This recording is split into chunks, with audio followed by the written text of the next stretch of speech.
Hey, 9 o'clock. Welcome to All Lacrosse Live.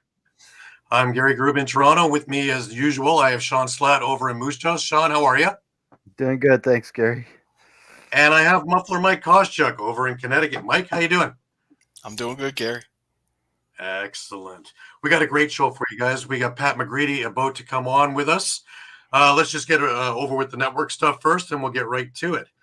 Remember that episodes are streamed live across Facebook, Twitter, YouTube, and also Twitch. And you can catch all the action on EOPsports.com. Remember to hit the subscribe, follow, and like buttons, and always share with your friends. As you can see, we have many shows for many things. You can enjoy all of our affiliates: Broad Street Bully Podcast, Philly Press Box Radio, Edge of Philly Sports Live, Bird's IQ, Patterson Avenue Fanatics, Talking Philly Sports with Matty D, Devereaux Sports, the Painted Lions, Party on Broad, Steel Steps on Friday nights as well. If you missed a show, no worries. You can grab all the podcasts on all the major podcasting companies, which include Amazon, iTunes, Google Play, TuneIn, Stitcher, and Spotify. And you can also catch it on the EOP YouTube page, or if you're looking for our show or our library, you can catch it on the All Across All the Time YouTube page. Remember, you can stay up to date with all sports by visiting EOPsports.com with great articles from our huge staff of contributors. While you're there, please subscribe to our newsletter. Just a reminder to everybody that this part of our show is brought to you by Dolan's. All right, guys, when you're staying local and you want to watch a great game or just hang out with some great people, make sure to go to Dolan's Bar at 24 East Sellers Avenue at Ridley Park. Right off of I-95, south of Philadelphia Airport, Dolan's Bar is the place to be. Great music, great times, memorabilia giveaways, great drinks, and even better food. You never know when a former Philly sports icon walks through the door. You got to go to Dolan's, 24 East Sellers Ave at Ridley Park. Tell PJ that EOP sent you. Go to dolansbar.com or follow them on Twitter, Facebook, Instagram, or even TikTok. We'll see you there for the game. All right, without further ado, I want to bring on one of my favorites, NLL Hall of Famer, Pat McCready. Hey, buddy, how you doing? Good. How are you guys doing? Doing good. Great, man. What's Great. going on? Thanks for having me on the show. Oh, it's great to have you here. You know, with the season just about to get rolling, it always makes me want to ask the question, when you were playing and we're at this time and training camps just broken up, preseason games are done, and just getting ready for the season, what's the mood in the room? What's the feeling? You know, I think it's just an expectancy kind of, and I think everybody's hoping it's the year that, you know, they're going to go all the way, right? Every year you're just living and dying to get back at it. And, you know, you've hopefully trained in the off season and, you know, the boys are ready to go at this time. Right. Well, let's go back to the beginning, really. And, of course, with the Hall of Fame father, the first question is almost redundant. Is how'd you get started in lacrosse? Yeah, you know what? My dad played. He was a goalie, and he's a Hall of Fame, good hockey guy too. And my mom, believe it or not, didn't want any of her kids playing lacrosse because kind of the rough ride that my dad took. But lucky enough, I was the fourth kid that came along, and I found a stick in the basement, one of his goalie sticks. And he started throwing the ball around, and he saw me. So he'd been coaching junior teams up to that point. And I came home the one day and told my mom that he's coaching a team, and it happened to be the 7 and 8 year old. So I was lucky enough to jump in on the team. And but my mom made me play every other year of baseball and take a year off of lacrosse. So, well, you know, having a father that's that famous, really. What was it like growing up in that shadow? Because we talked in the other show. Yeah, it was unbelievable. I didn't really appreciate what was happening a lot of the times. Like, I remember he used to drive me out to Six Nations, and we'd see a guy all the time.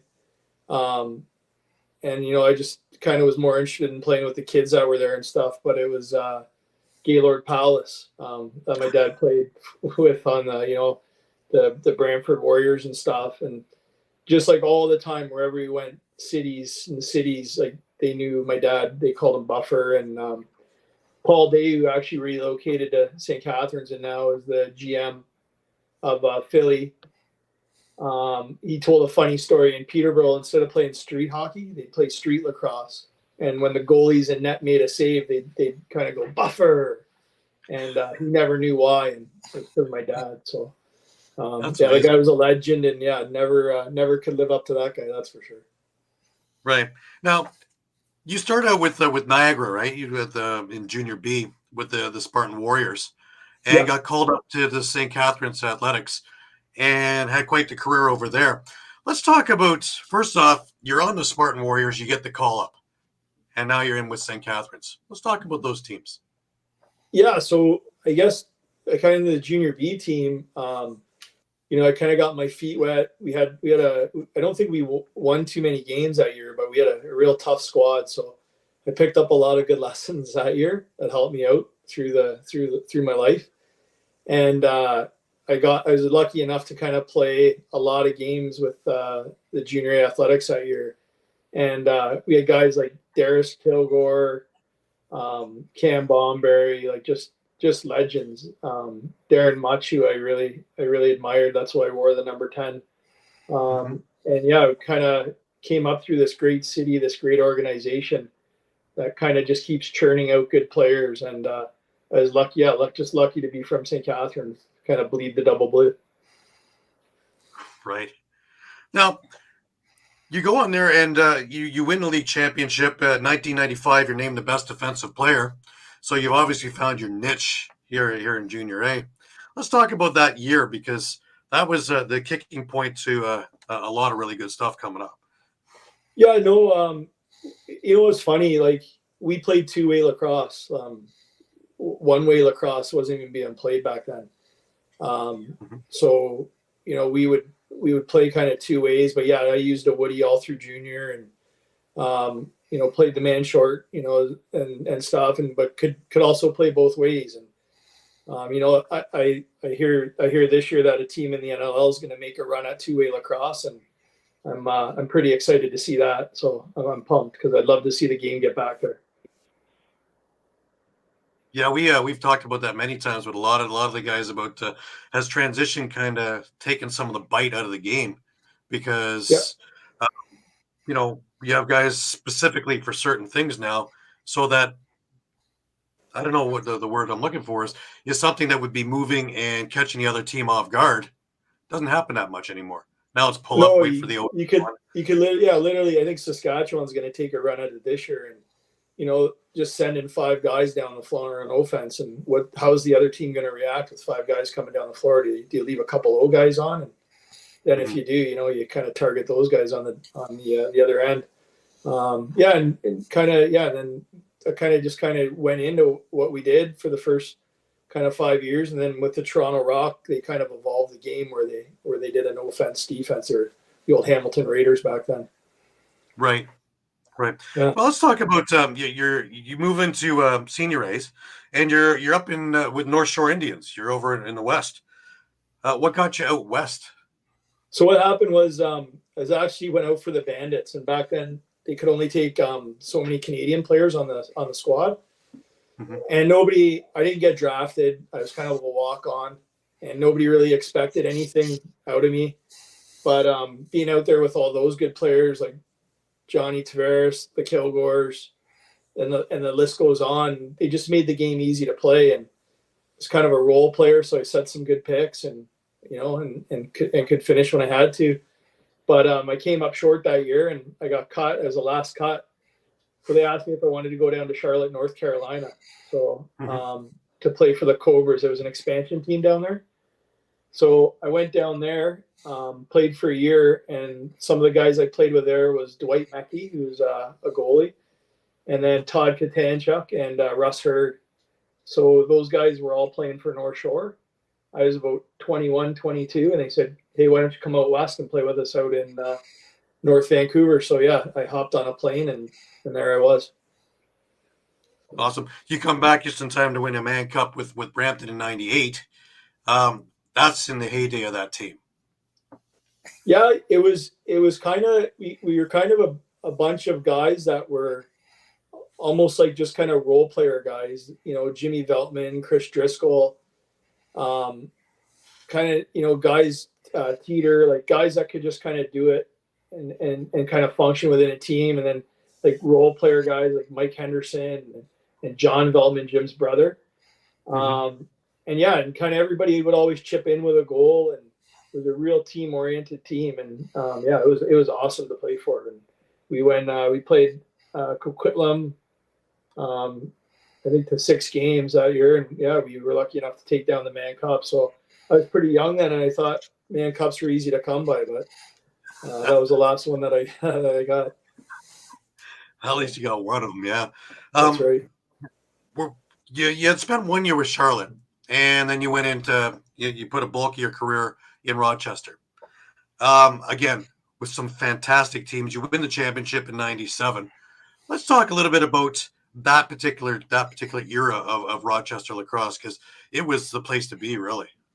Yeah, we had some guys on that team that were kind of like are underrated and like probably should, like they absolutely should be honored like into the Hall of Fame. One guy in particular, like Dewey Jacobs, that guy, looking back, like could do it all, and like what a talented scorer. He had size, he had everything, and he was a great leader. We had Randy Mearns, we had Paul Gate, and then again a lot of role players, and I think that was the kind of thing throughout the career. You can have all the stars you want, but you need those role guys too. That's kind of what I learned. Yeah, we went back into Buffalo, took down Philly in Philly, and I remember they were kind of throwing everything at us, lots of penalties. And back then it was the team that had the best attendance that would get the final. So then we knocked off Philly, and Buffalo won. So the match was set for Buffalo, yeah. And I remember Paul Gate just kind of carried us on his back that year. And I broke my hand in the second quarter and kind of had to play the rest of the game. And there's a funny story about that one too, right? There's the Gary Gate little thing there, just testing to see if you can still use it or not. Yeah, Paulie, yeah, I broke my hand on the bench, and they kind of taped it up. And again, there was only 15 players back then. They didn't let us carry a bench because for travel costs and everything. So I went back out, and Paulie on the break goes, "Kid, can you still catch?" And I'm like, "Paulie, I got one hand, man. I'll just set picks for you." And right in the middle of the championship game, he wires me a pass, and I kind of one-hand it, and I just go, "Come on, man," and throw it back to him. And he went and scored. So one-handed assist never hurts. Now, I would suggest that, if we had the same system as now with best 2 out of 3, you probably have a few more championships in your pocket. Yeah, we had. I think I don't know. At one time, I think I held the record for like championship games played in, but I think I only came up with 3 of them. But yeah, we sure were in a lot, and yeah, it all comes down to that one final. And if you have a hot goalie or the other team has a hot goalie, and it's a lot of kind of chance, right? And I remember with the Rock, we had to travel out to Washington and on the West Coast, and we had a 17-hour travel day by the time we flew in and got across the border, and then you throw the time change in, and yeah, those 1-game finals, they can bite you, that's for sure. Yeah, in that game, you guys were ahead after 3 and a fluky goal at the end of the third, and the fourth just went haywire, and that was it. Yeah, I think we might have pulled the goalie. That's right. At the end of the third, maybe trying to be a little too cute, and it stung us. They got it and put one in, and that kind of and somebody ran Whipper. I remember that night too. So. Yeah, it was a tough game, but yeah, those 1-game finals. You never know what you're going to get. Right. Now, around 2002, you get traded to Buffalo because you're starting your career in Niagara as police, and you wanted to be a little bit closer to work and everything else. Let's talk about it, because you got into the Bandits at the right time there too, because that team was just taking form also again. Yeah, it was kind of I don't know, I'd probably call myself a throw-in on that trade, but there was some doozies. That was I think it was Chugger was involved as the goalie, Powell, Rusty Kruger, and then from the Bandits it was Sean Williams, Darcy Sweet, and like it was a pretty big trade at the time, and yeah, I was pumped. My dad was the first head coach of the Bandits in '91, so I was actually around the team as like a ball boy almost that year, and watched them win the championship in Philly on a John Tavares backhand. And so yeah, for a kid growing up watching the Bandits, like yeah, it was a dream come true. And to play in Buffalo in front of that crowd, there's nothing like it in the NLL, maybe unless you're playing in Philly and you know, hearing everybody scream at you. But yeah, no, it was a dream come true to play in Buffalo, and I still have lots of friends there to this day. And yeah, those teams in Buffalo, they were special. Sure. If you're looking for Patty to be at his playing days, if you go onto our YouTube page, there are 2 games up there right now. One's 2002, just after the trade in February. You playing there with the Bandits. And the other game I just got up was the 2009 Steenhouse 17-point night. That's up there on our YouTube page too, the full game. So yeah, what a night! What a night! That sounds like 2 seasons for me, but.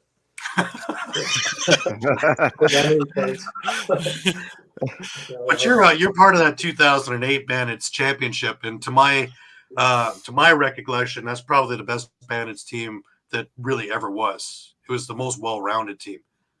Yeah, I mean, you look at some of our rosters that we went to the finals with a few years, and you wonder how we didn't win. Like it was pretty crazy. We had some good, talented teams, and then yeah, that one. I mean, it was still a 1-goal game against Portland, and yeah, it kind of could have went either way either. But yeah, it was a good team, and it was a special year because my dad had passed away. Just heading into the season, and Richie and Darius's dad, he passed away too. So we wanted that one bad, and yeah, it turned out good. Definitely. You get one more championship when you go back to Rochester, and that's part of the three-peat. That's the first one of the 3. Let's talk about that team, because that's an entirely rebuilt team, and everybody was sitting there humming and hawing with getting rid of Grant Jr. and a few other players, so I think Sean Evans, and all of a sudden it's a whole different team. But you come back and put on the C, and away we go, right? Yeah, I was traded Toronto for a couple of first rounders in 2010, and then I became a free agent the next year. And my nephew Joel was playing in Rochester, so I kind of knew I was getting down to the kind of the end of things. So I thought it'd be real nice to play back in Rochester with Joel. So we got a year in 2011, and then was probably going to call it a day, but then Kurt Stiers kind of talked to me a lot, and I came back, and then yeah, I was lucky enough that they threw the C on me that year, which was real special. I had been an assistant in Buffalo and Toronto and stuff, but never really threw the C on. So that was a big year, and yeah, we kind of, again, we're just a lot of good kind of young guys, kind of old guys, kind of role player guys, and yeah, we kind of, the stars align for you, and yeah, those 1-game finals, they kind of sometimes go in your favor too, right? Yeah, but that year, it's funny because Rochester didn't start out great, but boy, they got hot at the right time. Kurt Stiers did something that was unheard of. He took, I think, 300 Rochester fans on like 5 buses, and took the whole end zone of Air Canada Center at the time, and had these 300 fans who, to their credit, probably made more noise than the other 10,000 Toronto fans that were in there. And it seemed like a Rochester home game. And you guys rose to the occasion, and upset Toronto and wound up going right to the cup on that one. Yeah, and then we got the home game at home too, which was pretty crazy with our record that we had that year. But yeah, it was great. And yeah, Kurt Stiers, can't say enough about that guy, and some of the other owners in the league. They kind of, the only reason they're involved is because they love the game. He comes to mind. Jamie Dowett comes to mind. And obviously some of the new guys that are in the league, they really love the game, and they pony up and are really good for the game. We all love, that's for sure. Right. I got to ask you about the one thing in Toronto, and that's the line brawl. because when the cameras go on to you and you're of course on your face. It's not of shame of being in a fight, but at that time, yeah, you were doing. I think you were in a sting operation or something like that, and you couldn't be seen. Yeah, it was that was a funny story. I was kind of working with the police, and we were doing a long-term undercover thing. So I probably shouldn't have really been on TV at the time. And one of the Dawson brothers jumped Doyle, and they had a good fight. And Terry Sanderson, God bless him, he was going to send out, I think, Gilbert or no, yeah, I can't remember, to fight Paulie Dan on as soon as the TV timeout went. Mm-hmm. So I was a veteran at that time, and I was like, you know what, I'll go do this, guy. So I walked out, kind of joked with Dan. I go, I got good news and bad news, Dan. He's like 6'5", or weighs me by 50. And he goes, oh, what's that? And I go, oh, bad news is I got to fight you, but the good news is I'm going to take it easy on you.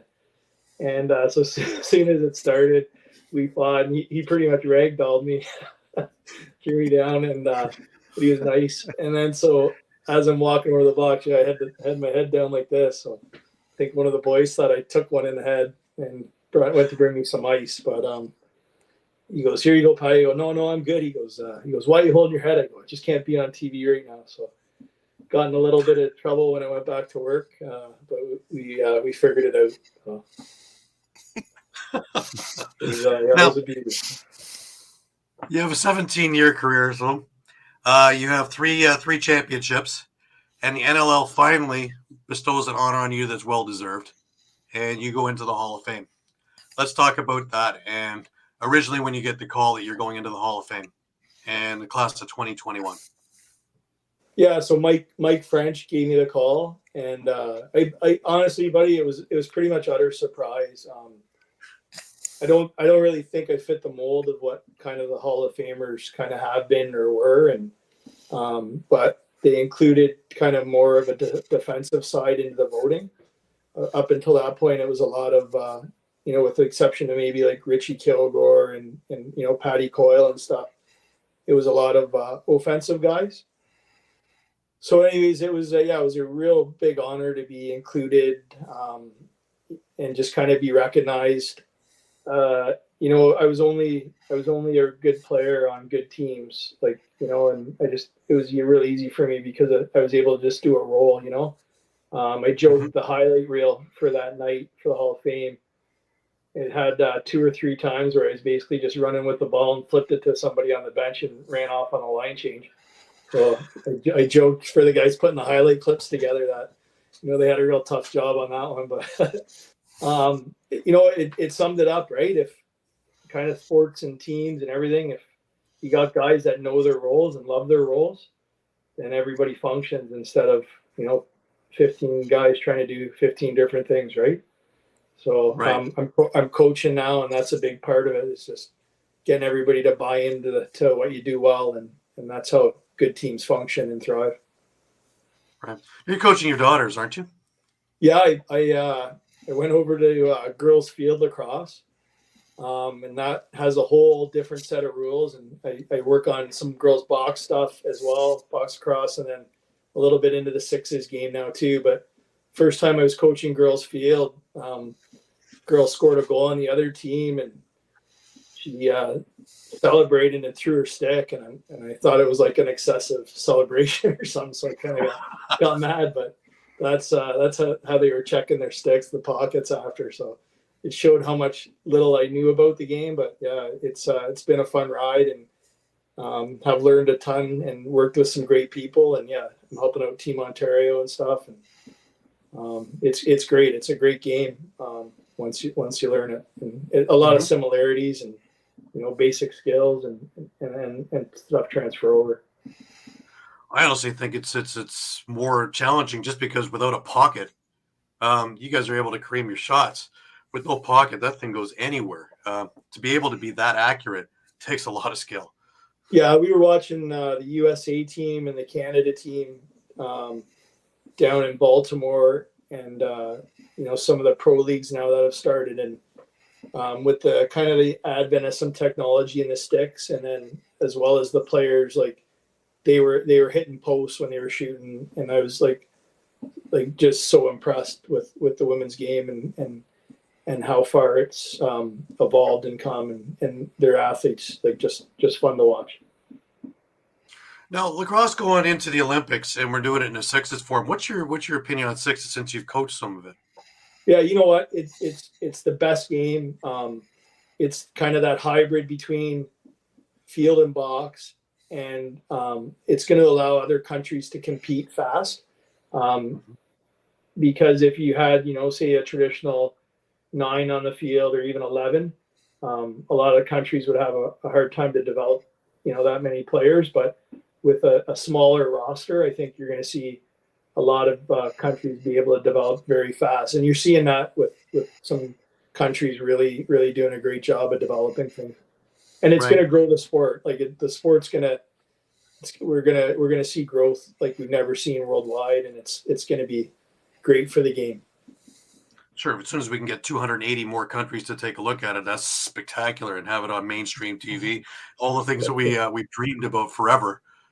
It's a dream and a half. I was talking with Mark Riccio, who's the CEO of USA Lacrosse, and we're talking about sixes at the grassroots level. And instead of it being, field where you get the kind of like the right fielder in baseball, the not so athletic kid who kind of just wants to be with his buddies and kind of hopes the ball doesn't get hit to him. You have the midfielder in lacrosse kind of, hoping it way off to the side that maybe he gets one touch. In sixes, everybody's running everywhere, so they're learning the game without even knowing they're learning the game and not needing a whole lot of equipment in the process. So at the grassroots level, which is something that's been neglected forever, it seems to me that's the key to success there. Yeah, and you know what? But it kind of goes into a lot of different kind of styles of lacrosse. But some teams kind of across the country will stick your kid on defense for a whole game, or stick your kid on attack, and then you're not really a well-rounded player, kind of in both ends. And that's something we always try to do, kind of with our programs in St. Catharines. We try to run everybody at every position and do a lot of small area games and stuff where everybody's touching the ball. And kind of back to our argument with the NLL, the two-way player, it's a special thing to behold. And there's some great ones in the NLL today, like Challen Rogers, for instance. Guys like that can kind of play both ends. And it'd be real neat to see kind of how it's going to evolve the game, all over the place. But getting back to just run and gun two-way lacrosse, it'll be neat to see. Absolutely, because all the times when I'm talking with some of the other Hall of Fame guys, the Dave Duranys and things like that, they could keep bringing it back to, we played two-way, and that's the way the game should be played. Never mind that there's a Fogo, there's this, there's that. There's too many different factions and fractions of the game to make it cohesive. It used to be the fastest game on 2 feet. Well, we've slowed it down to the point where it's almost stop. So, yeah, I agree with your point there. To see it and that kind of excitement. When we look at the old games, that's part of the ambiance of it. Yeah, everybody just running and gunning, and everybody, like, for instance, I'd stay on the floor and just set picks for guys, and and Paul Gay would run around and score every time, and I'd cheer him on. Like that was how it was. Yeah. So it was. It'll be neat to see if we keep evolving, and with sixes, with the 6-foot nets, there's gonna be a ton of goals there too. Like it's poor goalies in that game. So absolutely. But anything like the PLL and their February tournament, which looked like there was football scores, 33-22 or whatever, it's a lot of scoring. Sure is. Yeah, it's gonna be tough, and then kind of the personnel. Who do you pick? Right?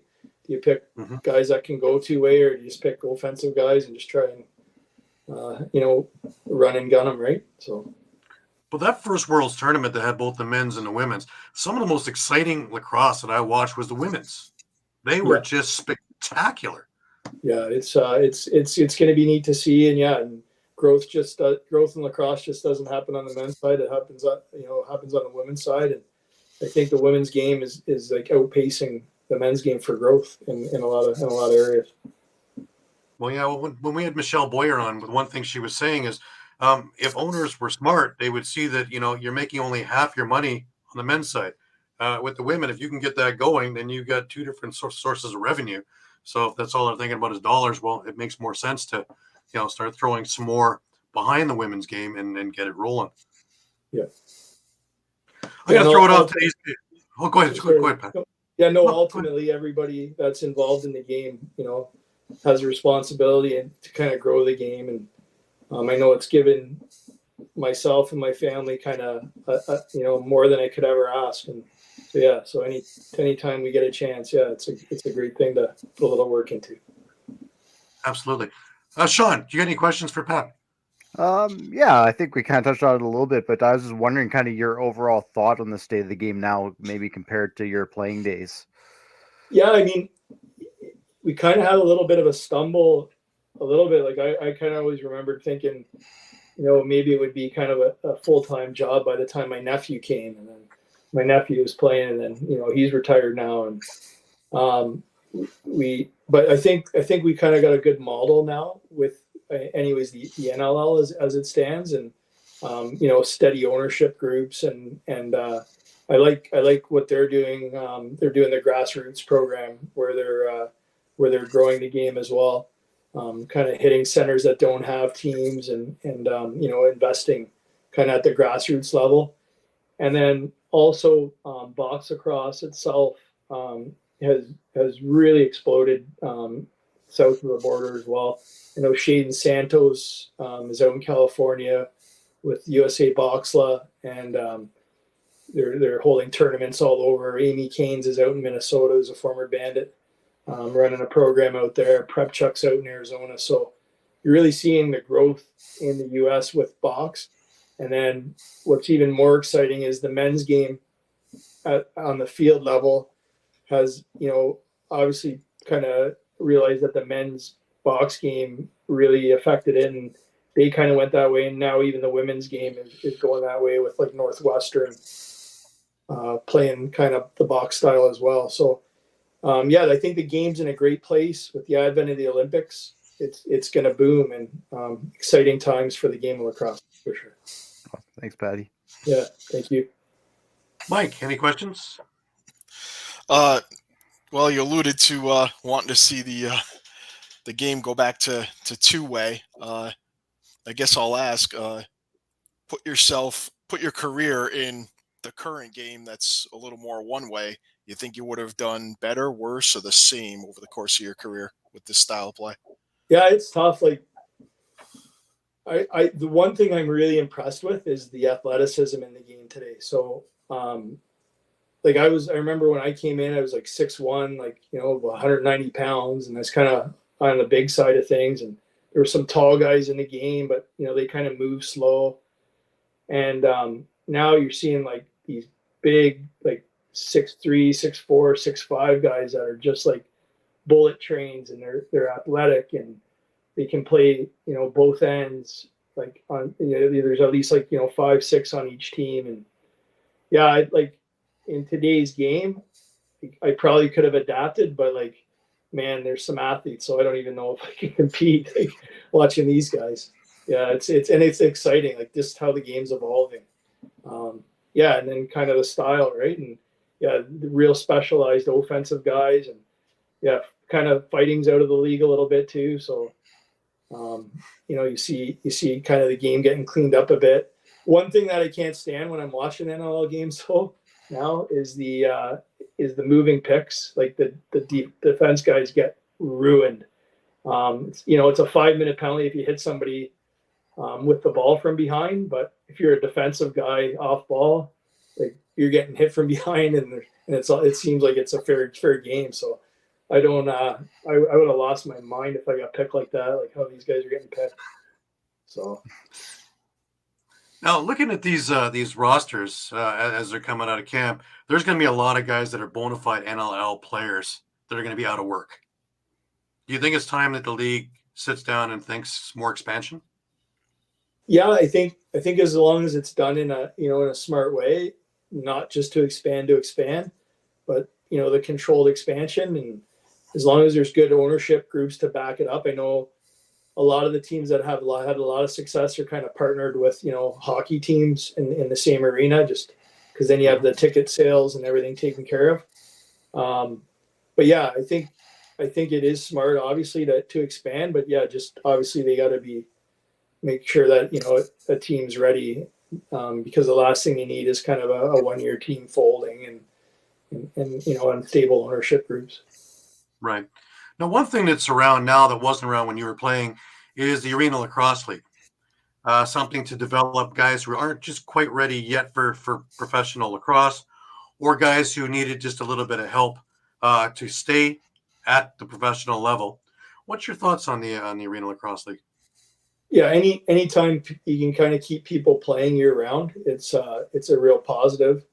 I think that's what kind of gapped a lot of people before, is the guys who were able to play NLL and summer. There was a big gap between those guys, and yeah, to kind of get the junior guys along, guys that, if they can't make a practice roster, or just keep them playing and then develop them up. And yeah, it'd be almost it'd be nice to see like a farm team system almost, right? Where even something like that could happen, where say Buffalo has a team under them and they kind of own the property or something like that, just to kind of have more depth. But yeah, I think as they go and with the expansion in the U.S. with USA Boxel and everything, I think it's gonna get to a point where the game will explode, right? I'm hoping, right. Anyway. Yeah. Well, my eyes were open when I went to the Rubeski tournament over in Prague back last April, and just taking a look at how many European players are phenomenal. They're just fantastic under the radar. So it won't be long before they start coming to North America, and we're going to have, like what happened in hockey, North America sits on its laurels and watches other places zoom over top. Yeah, and I know, for instance, too, with kind of with the Olympics and lacrosse being added, I know a lot of people are going over to different countries and kind of joining staffs and stuff, and so it won't take long at all for those countries, especially with population and as well, just to kind of outpace development for sure. Yeah, especially at grassroots, if it's done right, then you can build something really special from the ground upward. So, yeah. So full time, what do you think? Is that in the cards? You alluded to it. Do you think that once it's in the Olympics, that's the telltale where there'll finally be enough revenue and interest that it can be a full-time gig for a lacrosse player?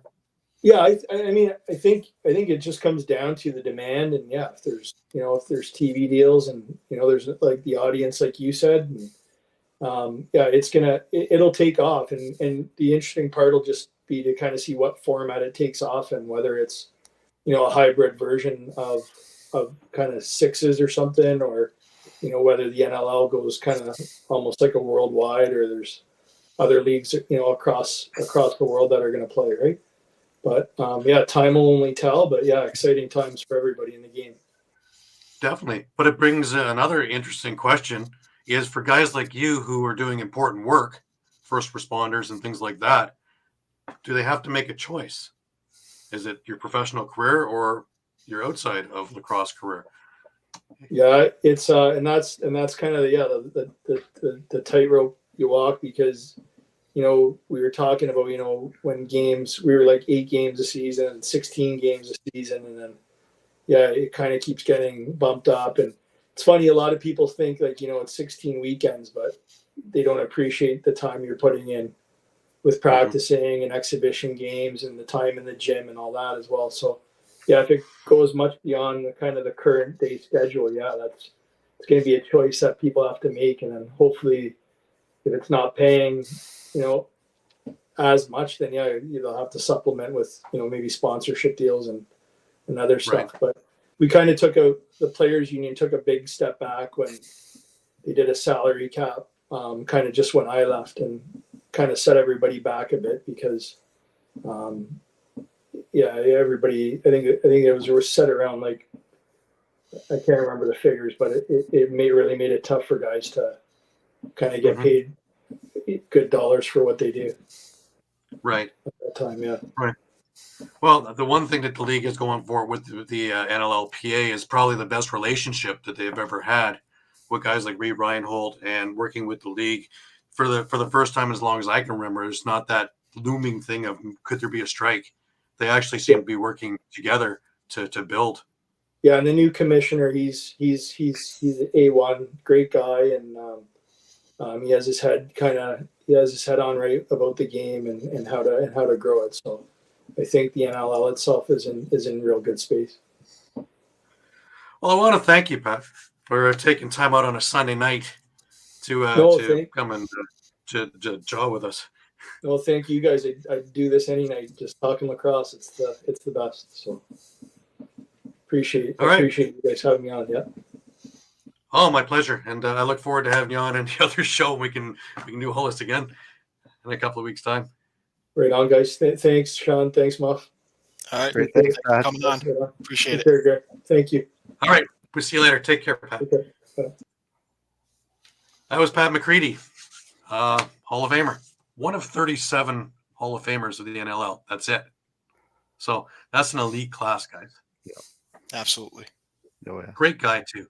Great guy on the floor, off the floor. Great team guy. So, again, we keep alluding to that, right? Character, not characters, right? And in that era, there were a lot of characters to go with it, too. But to have character and to be a leader and lead by example, that's a big thing. All right, just before we move on, I just want to remind everybody this part of our show has been brought to you by Sherry's Ticket Town. All right, guys, it's time to talk about Sherry's Tickets. Sherry'sTickets.com is easy to use and has no hidden fees. The price you see is the price you pay. Pay less and play more with Sherry'sTickets.com. Save even more by using the exclusive promo code EOP10. That's EOP10. Do not pay hidden fees and save 10%. Why use any other ticket reseller and get those hard-to-come-by tickets to the big game? If you need a more personal touch, give them a call at 610-494-5050. That's 610-494-5050. Sherry'sTickets.com also has great theater and concert tickets that are hard to get your hands on. Remember, do not overpay and save with the best at Sherry'sTickets.com. Save 10% using the promo code EOP10. That's EOP10. You'll thank us later. Sherry'sTickets.com. Well, with the Eagles just eking out a win over Buffalo tonight, Keep the tradition going. there we go. Fly, Eagles, fly. They should all be excited about that, man. That was a hell of a comeback. I was listening to that game when I was, got my arc coming back from Kitchener, and but just a reminder, everybody, I'm wearing a Toronto Rock Indigenous shirt. It's Chris Corbeil's actually, but we still have one more week left in Indigenous History Month, Native American Heritage Month. And every day we're putting up articles, little short videos or stories about lacrosse and trying to encompass getting Native and non-Native to work together a little bit more and a little bit better understanding of each other and how it represents into the game. And it's been a great ride this month, and really a lot of interesting stuff that we've been able to put up there. So if you want to take a look, you can go to All Lacrosse All the Time on Facebook or on EOP Sports/lacrosse, and you can check out all of those articles and all those little shorts. They don't take very long. Most of those videos are only a couple of minutes long, but they're just power-packed with a lot of information and a lot of history of the game, and that's what it's all about. All righty. So let's move on to a little bit of news here. First of all, Team Ireland is the women's box national team has named their coaching for, of course, the Worlds next September. And friend of the show and Senior B Commissioner Joe Hiltz is the head coach. Sean Murphy, assistant coach. Amber Hill, assistant coach. Catherine Conway, assistant coach. Jean Purnell, physio, and Ann Murphy, manager. It's going to be exciting. That's a good squad, and it's a good coaching staff. A little bit of sad news. A lot of sad news. The Buffalo Bandits mourn the loss of their 2010 draft pick, Jordan Costa. Jordan passed away at the age of 34 of pancreatic cancer. All of Bandit Land is with the Costa family during this difficult time. We send our thoughts and prayers to the Costa family. Shame. All right, guys. Here's more to this story. We've talked a couple of times about Nepean and the OJLL. Well, the Toronto Beaches has reached an affiliate partnership with Nepean. Mike, what's your thoughts? Oh well, obviously it's great for Nepean, me being able to semi-integrate and be able to have some of their players, play with the Beaches, or basically be able to move on past Junior B, with an organization that's well established. While To they have a good continue support to of the try to organization, I think. Yeah. absolutely. So, Shawn, what do you think? Yeah, I'm kind of in the same boat. It's almost kind of getting Junior A without getting into Junior A. Having that partnership with the Beaches definitely helps, but I think they're still in one more step, and unfortunately, that's hasn't been able to happen yet. Yeah, and I'm curious if it ever will, because with these people in there, it seems to be the same two teams that, as we talked about last week when they got called out. What will change their tune? Now with this, it's not these teams traveling; it's those players having to travel again. But they were doing that already, really, just to a whole bunch of other teams. Now it's just going to be strictly with the Toronto Beaches. So I don't know if it really solved the problem. It gave the players another affiliate to work with, but I'm not sure if that really solved the idea of having junior A lacrosse in Nepean. Yeah, because I was going to say, and I could be wrong here, you may have to correct me, but there's already been some Nepean players that have played for the Beaches already. So kind And of there guys are are already current, making that trip. Yeah. yeah. One of the thoughts that I thought that was said was to stop all that travel and let them play in front of their home crowds and their home family and friends. And since they are such a successful organization in Junior B, that's why they wanted to take the leap to Junior A. And so I as much as I think this is great for the Beaches and for Nepean, I think we're missing the boat on this one, and the real reasoning why they wanted to have a Junior A team. So I don't think this is the end of this story, to tell you the truth. No. I also want to make one more point, too. I know we had talked last about was Peterborough worried about losing players. There's really no Nepean players, of my understanding, in Peterborough. They've all been kind of going to Toronto or traveling elsewhere. So I don't know if I would necessarily buy that. Yeah, I don't think so either, because if you look at Peterborough, they're probably the one team that has homegrown talent continually Yeah. They from don't all need their them. ranks, from Junior Yeah. C, Junior B, Junior A, up to the Lakers of MSL. So, anyways, let's move on. Talking about the Lakers, a big-time former Laker, Shawn Evans, has called it a career. And in Shawn's statement, today is the day I'm hanging him up and retiring from the NLL after 18 seasons. My dream as a kid turned into reality 19 years ago. Many memories made and friendships gained throughout my career. Truly grateful for the sport and what it has provided me and my family. My family and my health are most important as I step into the next chapter. Truly blessed by the support of the lacrosse community over the years. Thank you to my family, friends, teammates, and fans for all the great memories. Looking forward to continuing to grow the game and the best sport around. Now, to Pat McCready's comment there about going to different places, I believe we've seen Shawn Evans as coaching with the Swiss team, isn't it? So just one of the many who are going across over yonder to help coach these teams to really attack the world lacrosse. So it's going to be exciting. Yeah. More retirements, and again from Peterborough. Paul Day has retired as the GM of the Peterborough Lakers. He is still the GM and coach of the Philadelphia Wings. Don't you worry, Wings fans. Lakers have named Mike Hazen as the new general manager. Whether Hazen keeps both the coach and the GM spot, we'll see.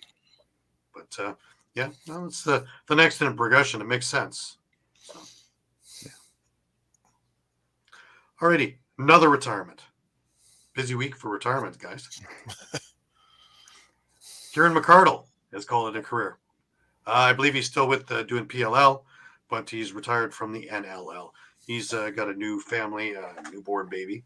So I see he wants to spend more time back home watching his family grow. We wish him all the best. Yeah, obviously it's a bit of a blow for Albany, but yeah. But as you'll see, I think I think you'll have another bit of news that will. Yeah, we'll have some news in a little bit about more of these things, but it's been an interesting week that way. I want to get into the preseason game though, and I want to get the one in Moose Jaw.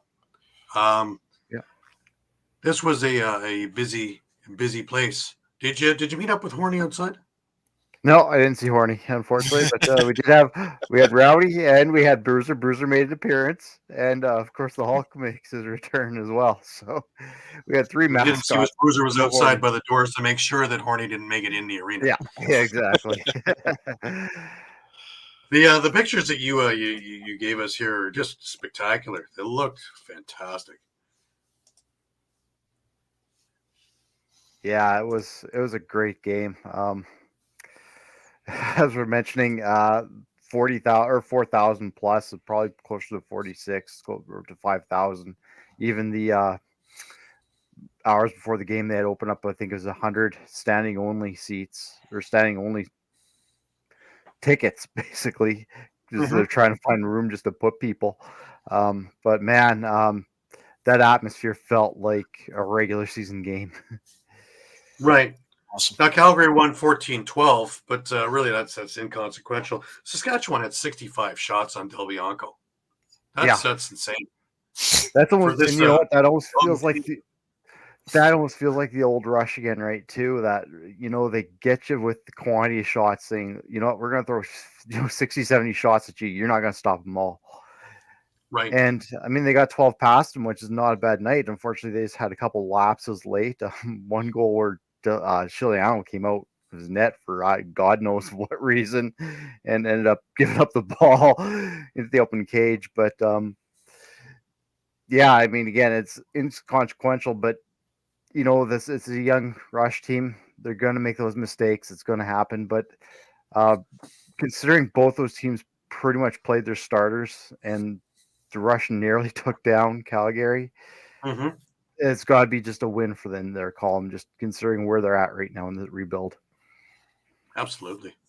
We have a couple of people that Shawn had videoed during the press conference. First, we have Jimmy Quinlan.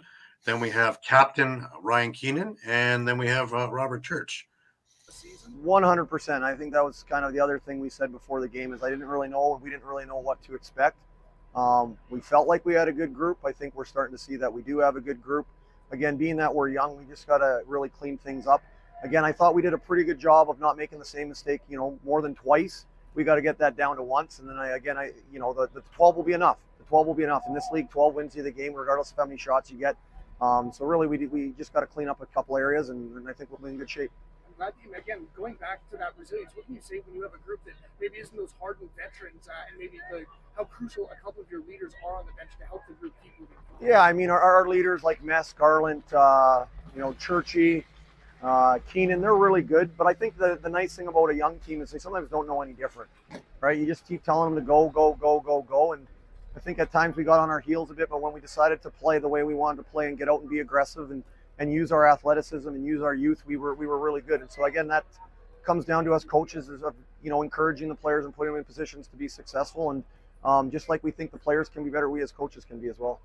It's definitely up there. Yeah, I think you don't have a lot of time in preseason, and this is our last opportunity really before it gets going next weekend. So we treat it like a real game, and obviously they did the same. So the energy was fantastic. It's great to have the crowd into it. So we're came away with a loss, but happy with definitely how we played. And a tight game, and a group that is still really getting to know each other and gelling with each other after such a big turnover. What can you say with how quickly this team was able to do that and kind of find some things out, especially over the course of this preseason game? Yeah, I mean, like I said, we're really happy with the results. I think tonight, some things we definitely have to clean up. I think that's just a lot of new guys trying to gel together, and we play fast and aggressive, and sometimes we're going to give away some opportunities like that. But there was definitely a few things that we shot ourselves in the foot a bit. Like we did tonight in Halifax, and I think we can get good results if we keep moving our feet and move around like we have. If anything, we're going to be really hard to play against, and I think we can get some wins.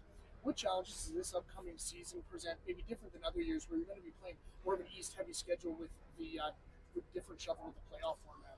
Yeah, I guess it's new for some guys. I mean, I've been in the league long enough where it was standard back in the day. It's not too bad. You fly in, you still get your practice in, you get your rest, so you're feeling good for game day. Yeah, it wears on you a little bit, but you get used to it. We got a young squad. They got young legs, so it won't affect them too much. What has this been like for you now? Obviously, veteran on the team. You've been a leader on this team for a long time, but what is it like to be a leader on this team with so many young players? Yeah, it's good. Just try my best to try and teach guys little tricks and tips that I know that I picked up playing this league. But yeah, we got a lot of guys that are hungry to learn and trying to make an impact this league. So it's been really nice. Well, thanks to Shawn for all those little clips and everything like that. Quite the response. I would say that was a win for the NLL. Oh yeah, 100%. I know I talked to a couple people who that was their first NLL game. They're already now looking for rush tickets to go to Saskatoon. Like, right. It won over a lot of new fans. Now I was over at the Toronto-Philadelphia game while that was going on, and Toronto beat Philadelphia 10-9 in what was just an absolutely phenomenal chippy game. Now we saw something there that the NLL was talking about changing. Was now when there's double minors or offsetting penalties, it's not 5-on-5 anymore, it's 4-on-4. So that's going to open up the floor for a little more offense if there wasn't more already needed, right? Yeah. So definitely it worked out very well. It was a well played game on both sides. But again, Toronto didn't have Schreiber, didn't have Dan Craig, didn't have a few players in there. Cam Milligan wasn't in the lineup. Philadelphia had most of their lineup in there. The Catonis looked good. Mitch Jones, he got into a little brouhaha with Brad Cree near the end of the game. But, overall, it looked really, good. And, as for the Zach Higgins watch, he looked good in that. He played the whole game. He faced 50-plus shots, and he held a very potent Toronto Rock offense to 10 goals. I'd say that the defense looks pretty good. And if you go on to our site at All Across All the Time on Facebook or any of the other sites from the All Across All the Time, which share too, you can catch all the pictures of that game. Lots of action, lots of great hits, lots of great action of every kind. Very quick. Both teams are lightning. So just to show just the parity of this league. And you don't even in the preseason, you don't see big blowouts. You don't see the 17-4 or any of those things that we saw way back when.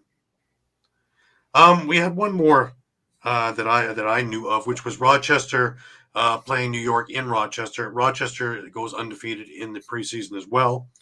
Hartley versus Dunkerley, and 13-9 was the final score. Now, we've talked about it before. The Riptide are in the reinvention process again. But they may not win a lot of games. But, boy, I'll tell you one thing. They are entertaining. 3, 2, 1, let's go now. We're going to the party something. It's a cool up work. My sleeve. One by one, hitting up my sleeve. Hey, don't let it go to waste. I love it, but fall back as I'm coming through with my whole team. They coming too. That's real. Ballin'. I came from nothing to something like it's nothing. Yeah, you know. Just crazy. I think back to when we had Curtis Conley on the show here, and he said he would sit on the bench and watch Jeff Teat pick corners 50 in a row. Well, you just saw probably at half speed him picking a corner easily. It's just amazing what that guy can do. But yeah, they'll be an entertaining team, that's for sure. Definitely.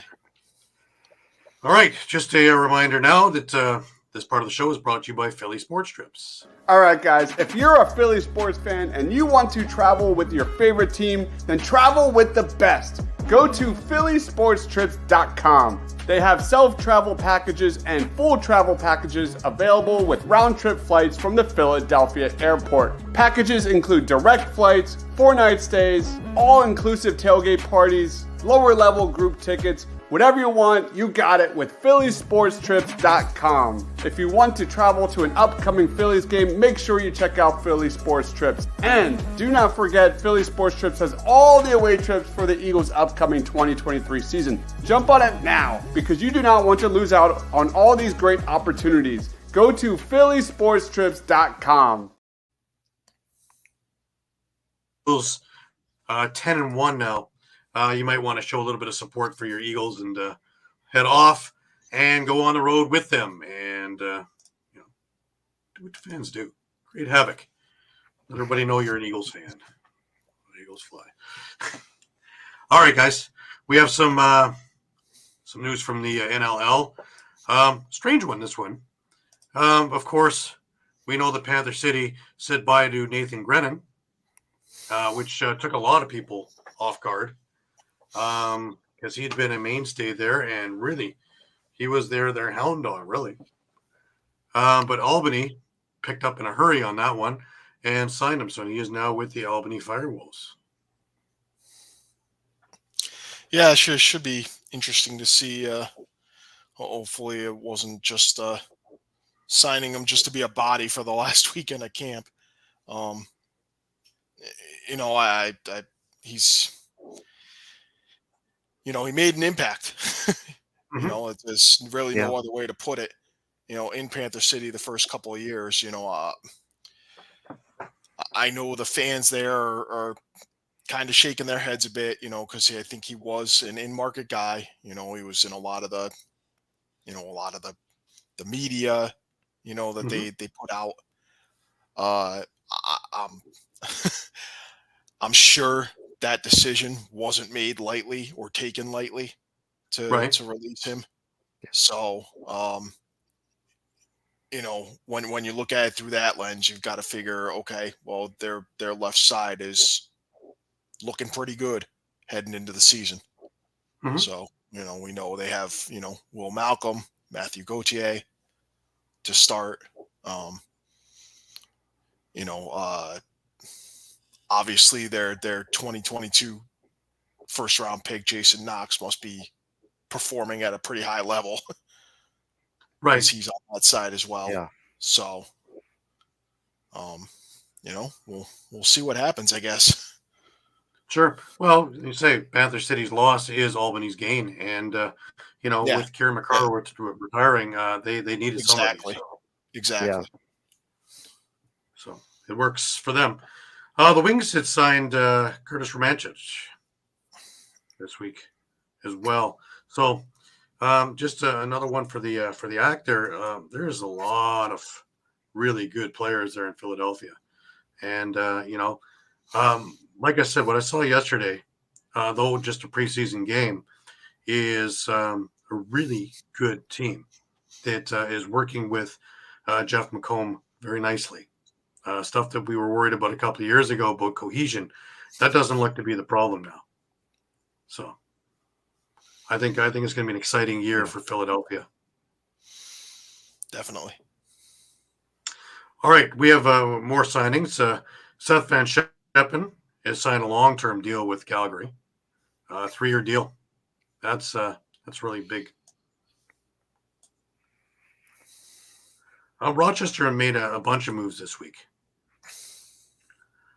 First of all, Dylan Sprents and defenseman Parker Pfeiffer were released from the active roster. This one's a surprise, right? Because they made the trade for this one. Hunter Lemieux, Nick Miller, and defenseman Jake Doolittle and Jordan Sturros were released from the active roster. Matt Bennett and Curtis Romanchich were released a week and a half ago. And defenseman Carter Shaw was released.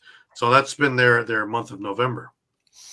But the Hunter Lemieux one is is strange since they That's true. sent Holden Katoni over there for him, right? Yeah. I'm sure that's a tough one to swallow.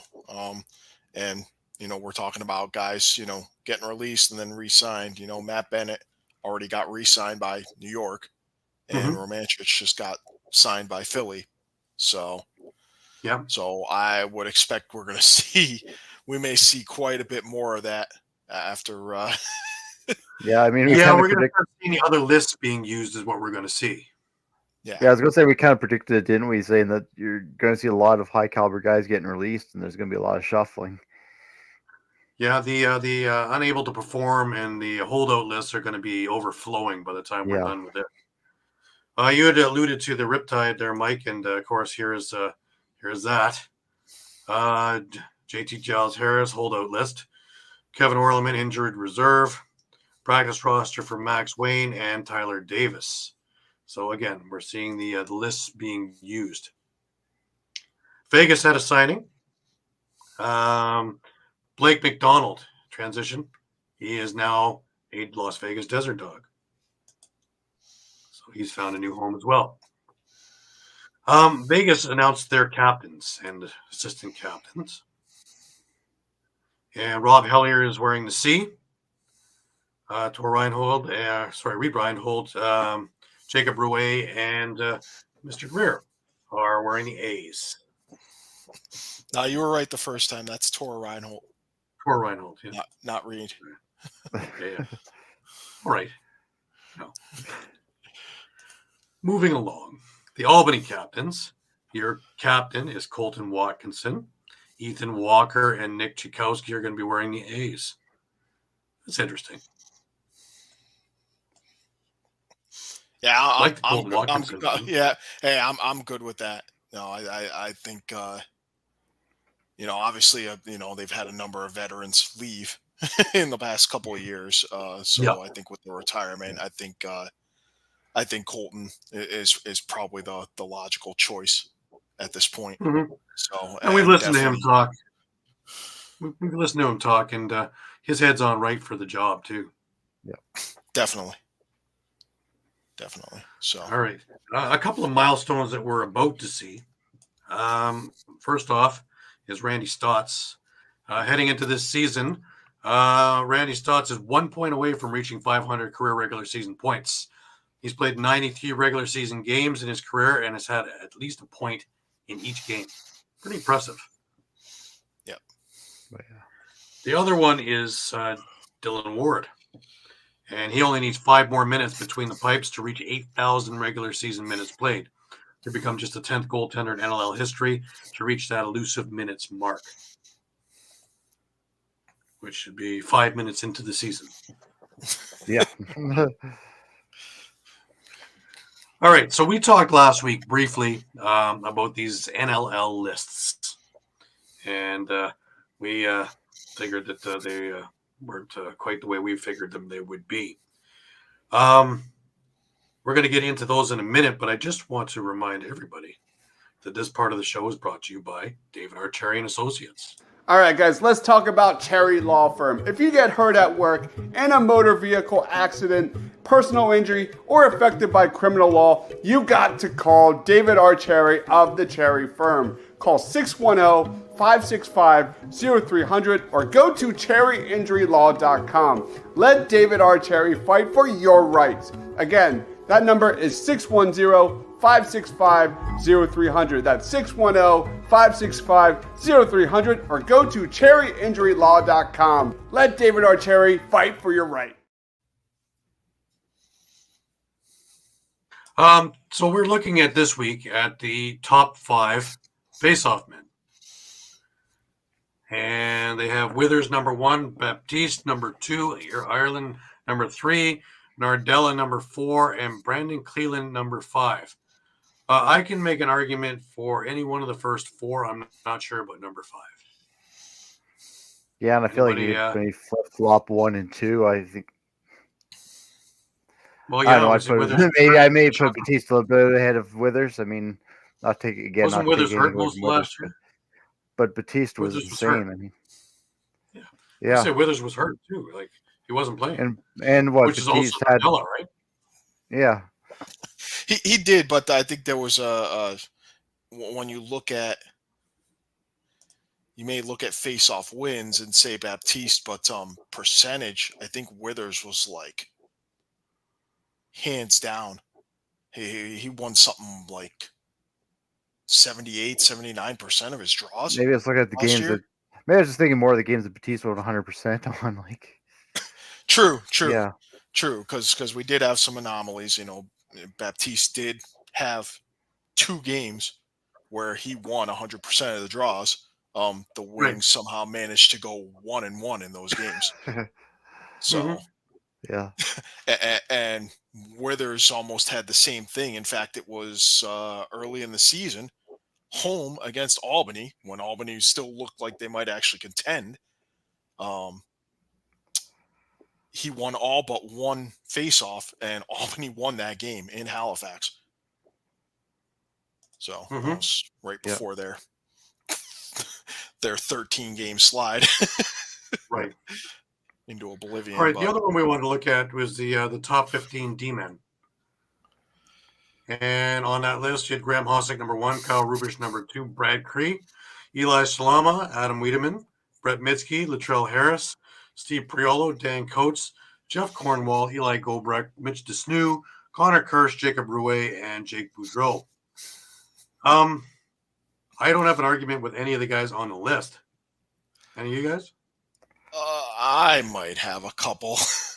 Yeah. I'm not sure Jacob Rouet was really a defenseman. I mean, maybe he played sort of two-way a little more than normal last year, but I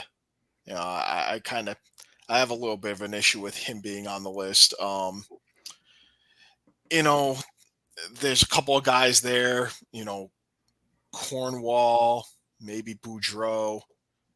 You could maybe say, they're more transition guys than they are D guys.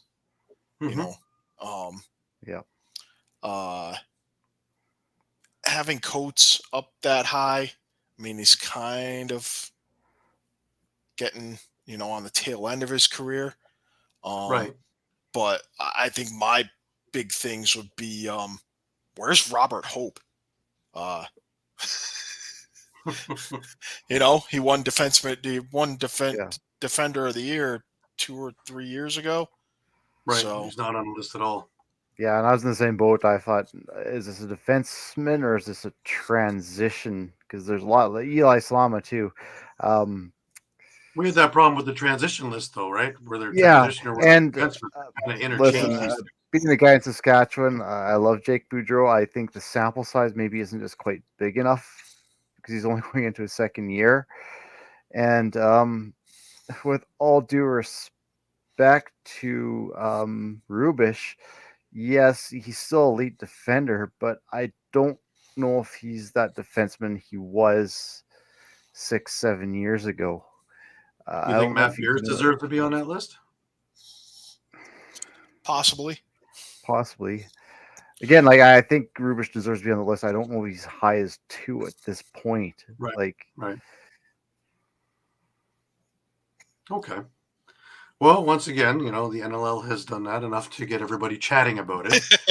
Yep. I almost think that they put them in random order just so people would be talking about it, right? Because remember, y'all. Well, one thing I would give the NLL credit on. I believe Adam Wiedemann was top 5. He was number 5. Yes. If you ask me, that's well deserved considering he was a most outstanding defender in the WLA. Oh yeah, 100%. Yeah. So kudos to the NLL for at least getting and Graham Hossick number 1. I mean, there's that makes sense. Yeah, that's no brainer. You'll get argument. Well, to see Cree and DeSnew out there, that makes sense too, right? But is it that much of a disparaging thing to have DeSnew that far down the list from Cree? I was going to throw it out here. What about Reed Bowering? I mean, he's like a vacuum cleaner around loose balls. Yeah. You could make an argument for him. I know he's a bit of transition too, but. Well, for that matter, Steve Priolo spent more time going up and down the floor too, right? So it's transition. True. right? Because True. really, it was And, the and Priolo McKay show there. yeah, and you know, with all the talk of how the Bandits obviously performed in the playoffs and especially the finals, you know, some of the guys who really stepped up, like Bryce Sweeting, Ethan O'Connor, they certainly could have gotten consideration. Right. But didn't the Bandits play around with their list a little bit? Isn't Bryce Sweeting like on a holdout list or unable to perform or something like that right now? Right now, again, yeah, I believe all these lists are that's strange right now, and we're going to see it get stranger by 3 p.m. tomorrow, when, of course, we get the list of what the final teams are. Yeah, this is going to be. We're going to see a lot of cuts. I mean, we've got some. I think we already Well, started. I think a guy has a hangnail. He's going on the injured reserve just to hide him. Like, well, literally just listed as today. Are you guys ready for this? Yeah, a ton of moves from Vegas. So, well, a ton of moves from everybody. Like Albany Firewolves have signed John Piatelli to the protected practice player agreement and have retained him on the practice player list. That's weird. Albany Firewolves have released Cam Badur from active roster and signed him to the practice squad. Buffalo Bandits have released Sam LaRue, Evan Konstantopoulos, Kristen Watts, and Alex Q from the active roster. Buffalo Bandits have signed Sam LaRue, Evan Konstantopoulos, Kristen Watts, and Alex Q to the practice player squad. Calgary Roughnecks have placed Robert Hudson on the injured reserve list from the active roster. Roughnecks have also placed Logan Schuss on the injured reserve list, have placed Clay Scanlon on the injured reserve list from the active roster, have released Connor Cook, Riley Isaacs, and Evan Susi from the active roster, have signed Riley Isaacs to the practice squad. Colorado, Nate Wade on the injured reserve list, Owen Down on the injured reserve list, have released Ethan Woods from the active roster. That's interesting. well, Vegas. I think they already decided. I think they signed Nate Fasten to the practice squad. Yeah. So it looks like they're going to go with him on the practice squad. And, well, the both of them played last week, right? So I guess that was it. And Fasten started. So I guess that was one of the key components. It's how they reacted in that game. Vegas released John Phillips from the active roster. That was a bit of surprise too. Oh, yeah.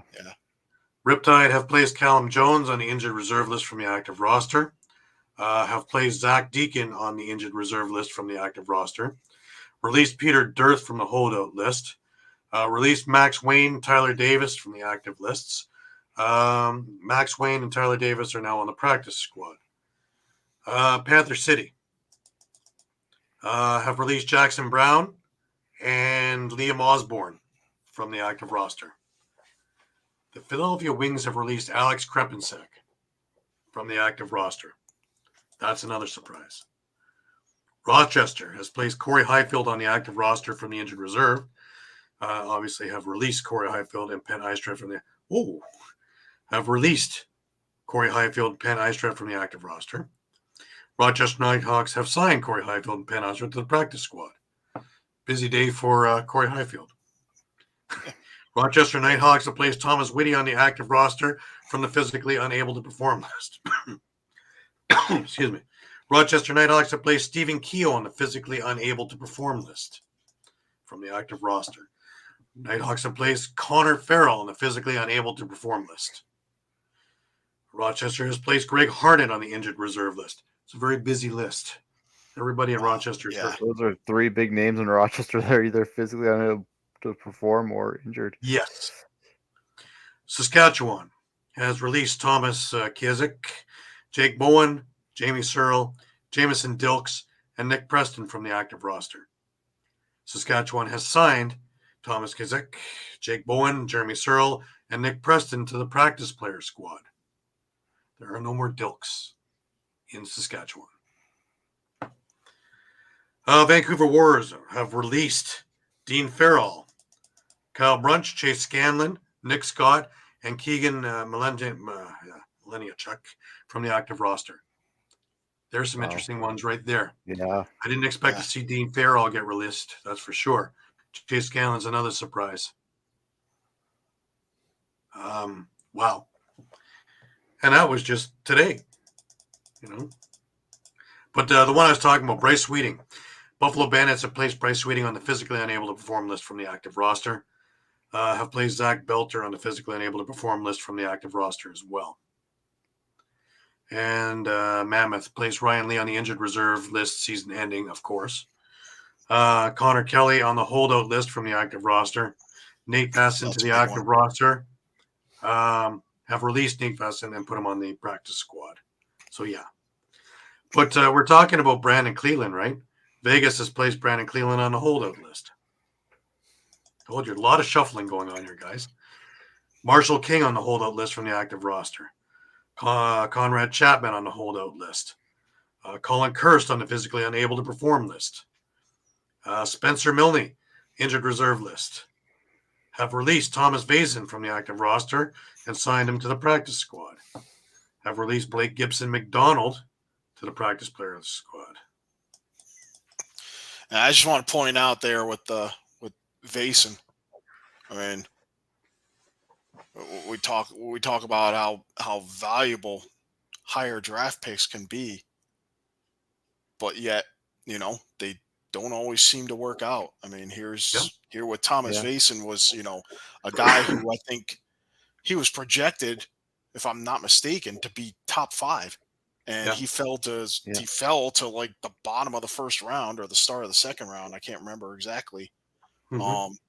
I think he was selected by Buffalo, pretty much, entered a team where there was no room for him at all.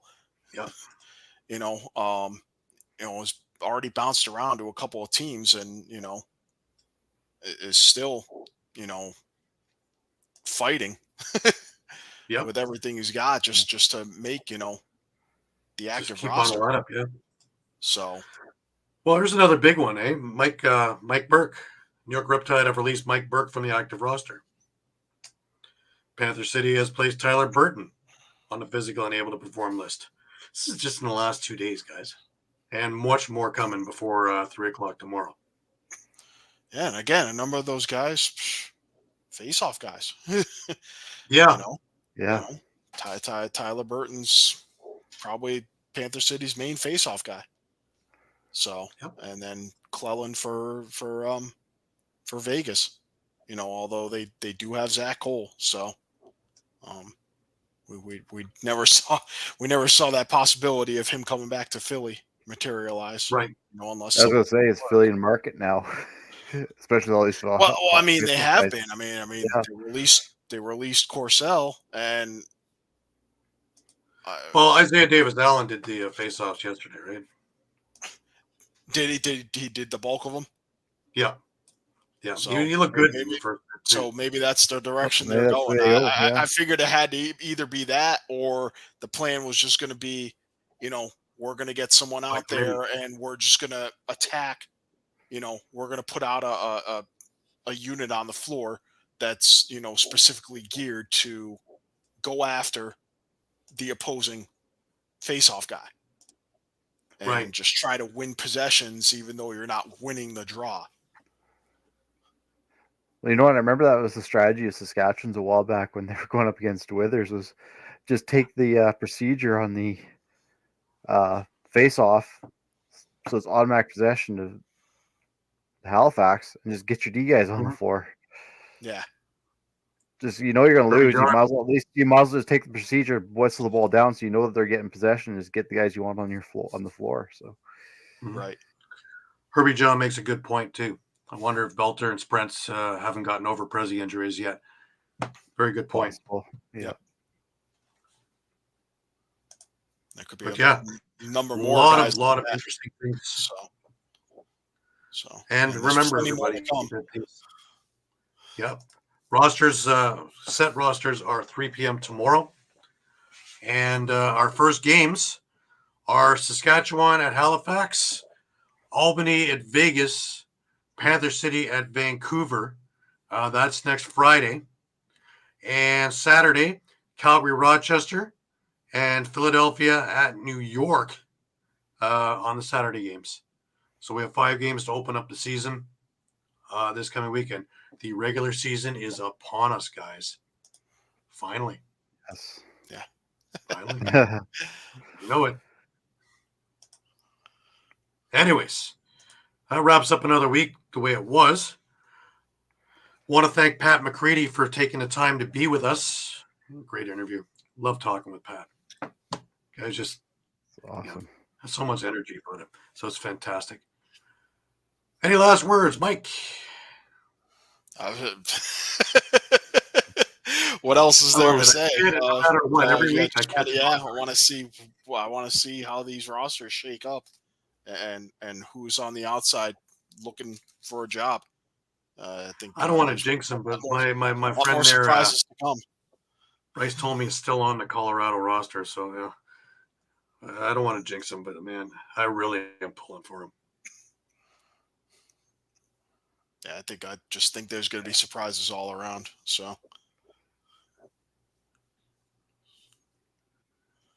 thank you, Paul. Thanks, Paul. Thank you, Paul. Yes. Let the games begin is correct. Yes, sir. Harvey, we love you. We love you. Great referee. Great referee. I finally had a chance to meet him at the Prezzies, and what a great guy. Absolutely. And wish you all the best in the upcoming years, sir. But remember, everybody, go check out your local games. Also, remember that they're on ESPN Plus and TSN Plus, as well as Games of the Week. Check your local listings for which games you've got, because you've got them. Games are there, TSN and ESPN. Looking forward to it. Can't get enough, man. It's that time of year, you know. Oh, yeah. Let the games begin. Yeah, you got a taste of it yesterday, and I'm ready to go now. Absolutely. Absolutely. Yeah. Even the preseason ones in Toronto, man, and seeing some of the other practices on the on Rink B there, it's just to see all the guys there again, and just the anticipation. You're ready to go. Yeah. Yeah, the anticipation, just like Pat said at the beginning of the interview. You think that this might be the year, and you're pushing, and never have I seen the kind of parity that these teams have now. You start off slow, and you're going to be climbing all year. And if you start out fast, the sky's the limit. And with just, the top 8 teams making the playoffs, you really can't have too many off weeks. No, it's funny. It's funny. I know it won't take too long, but I know we discussed off air. Like, for me, it's who's finishing last, because there's no bad team. I have no idea. Yeah. You get a better idea 3 weeks into the season of what these teams can or can't do, and who's injured and who's not. And, it's going to be coming down to those things, not so much what they can do, but what they can't do because the players aren't there. That's where it starts becoming. But tomorrow, this roulette thing, this shuffle, is going to be interesting. Who's cutting who and who's signing what and what's remaining. And the ALL is going to be an interesting league to watch this year. There's going to be a lot of guys. Talent on there. For barely a couple of bucks out of your pocket, you're going to watch NLL games, So if you have a chance to go to Oshawa or go to Track or to go to any of the other ones, ILA, or in BC to go to Langley to catch these games, do it, because you're going to see world-class caliber talent playing ALL. And it's going to be an absolute incredible time. And if you parlay it correctly, spend your Saturday afternoon watching ALL, go out to your NLL game in the evening and make it a nice daily double. Anyways, have myself a little bit excited, It's NLL time, guys.